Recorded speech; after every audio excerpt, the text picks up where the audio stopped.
Hello everyone. Let's learn how to use Google Translate Camera to translate text in real time. Translate any text in just a few seconds. First, you need the Google Translate app, which you can download from the Google Play Store for free. After installation, open the app.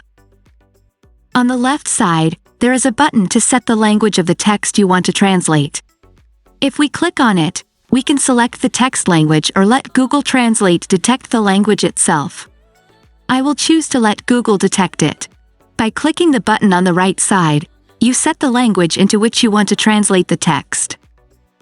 I will choose English. Now, click on the camera button. I have prepared a text in German.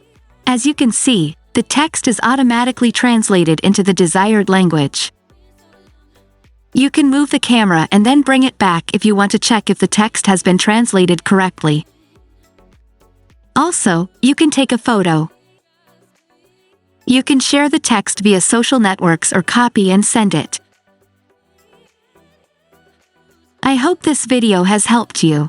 Subscribe to the channel.